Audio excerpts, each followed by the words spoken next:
Page 62 is probability of independent events. That's a E-V-E-N-T-S, events and practice.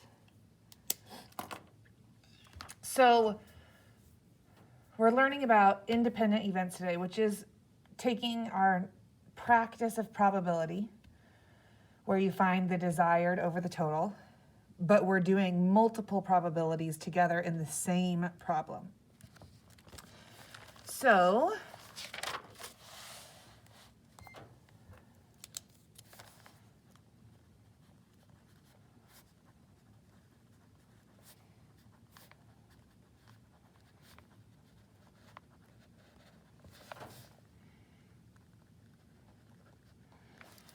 probability of independent events and practice. So because they're independent, right? The word independent means that it's not relying on something else.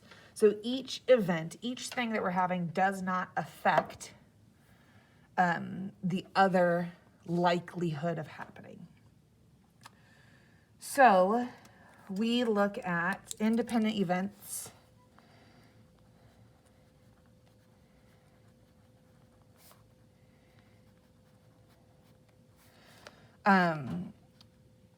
do not impact the likelihood, L-I-K-E-L-I-H-O-O-D,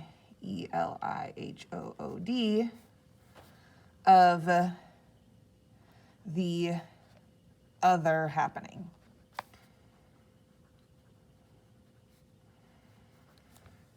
So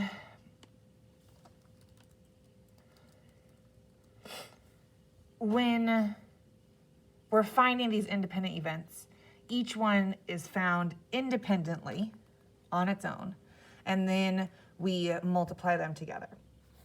So if I was going to say,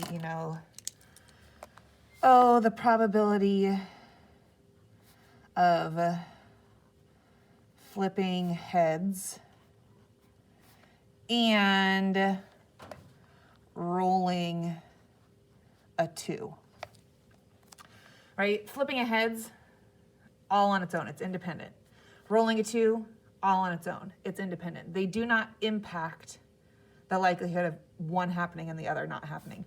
If I flip a tails, that doesn't mean that I'm never going to roll a 2, right? They're independent of each other.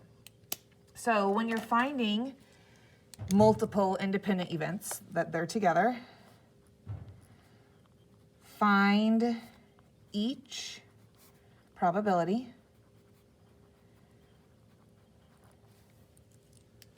so it may be 2, it may be 3, it depends on the problem. And then number 2 is to multiply the fractions. And if you need to, anywhere in here, you can simplify or should simplify. And you can simplify along the way too. So the probability of flipping a heads and rolling a 2, well, heads is 1 out of 2. And rolling a 2 is 1 out of 6. There's 1, 2 out of 6 sides. So 1/2 times 1/6 is 1 out of 12. The likelihood of that happening, flipping a heads and then rolling a 2, is 1 out of 12. If I did this experiment, in theoretically, 12 times, this combination would happen once. Now, my experimental probability may be different. If I got it on the first try, that would be a 1 out of 1, which is 100%. And we know that that's not true. You'd have to do the experiment. You'd have to flip a heads and roll the dice.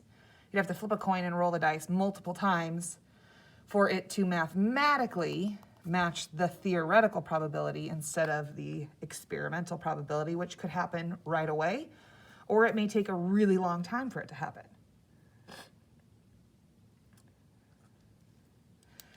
So we also talk about, in this part, it's called the fundamental counting principle. Counting principle, not a principal, not like the person in charge of a school, but the principal. And the fundamental counting principle just tells us the number of outcomes. So fundamental counting principle tells us the number of outcomes. And to find the fundamental counting principle, you multiply all the possible outcomes. So you may have seen these problems before where they say things like, oh, if you're at an ice cream shop and there are 4 ice cream flavors and there are 3 cone types and there are 6 toppings.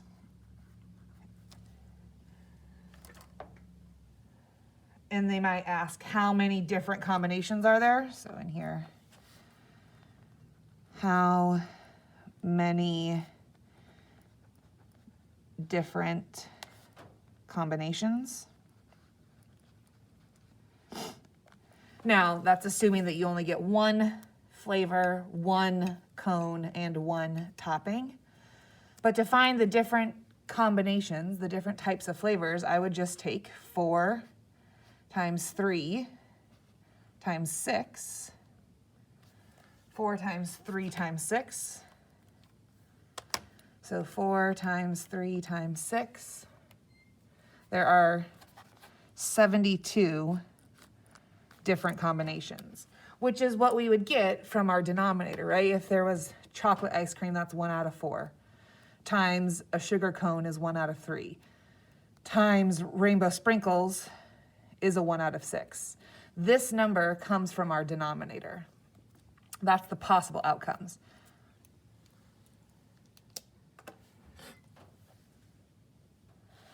So let's do a little practice.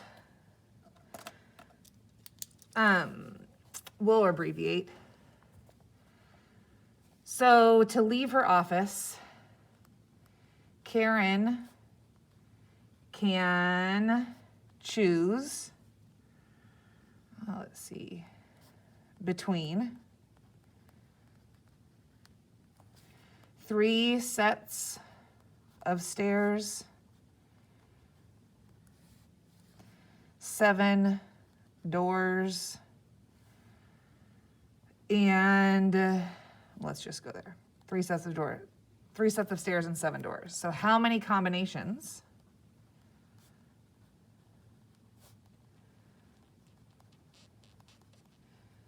How many combinations does she have in order to leave her office? Well, I have 3 sets of stairs and 7 doors.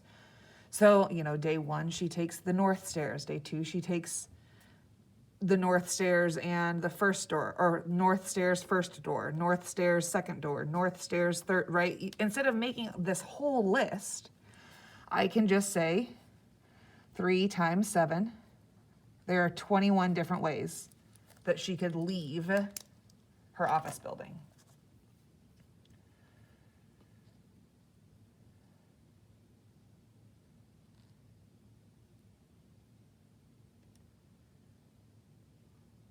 If you wanted to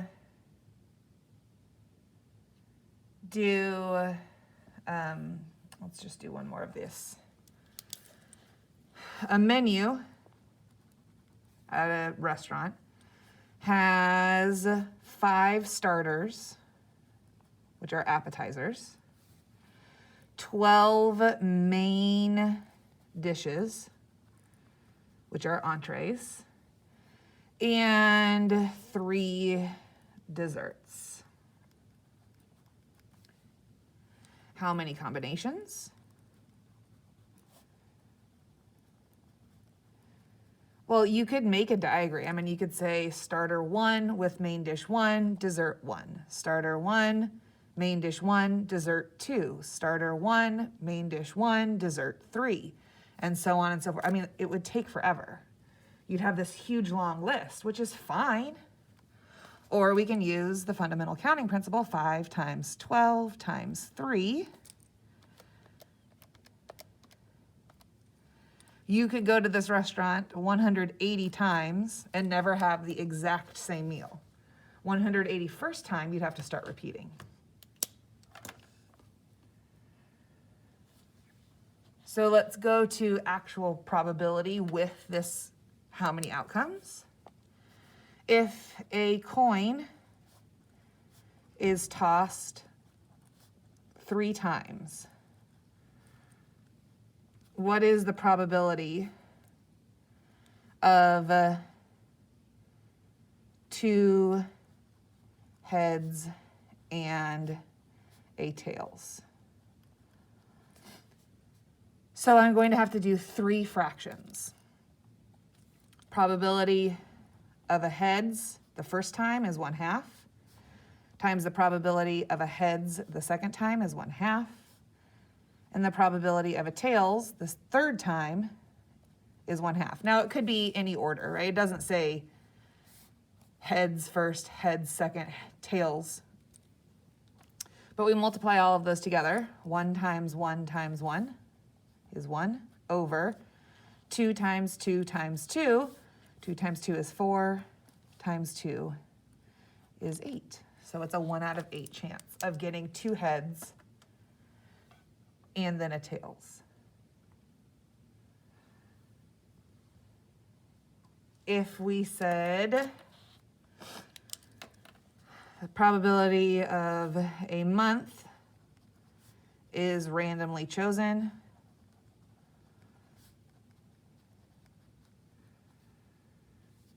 and a die is rolled,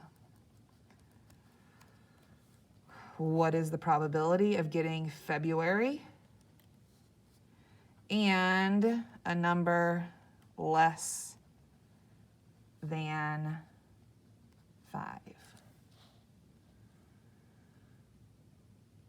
So probability of February is 1 out of 12.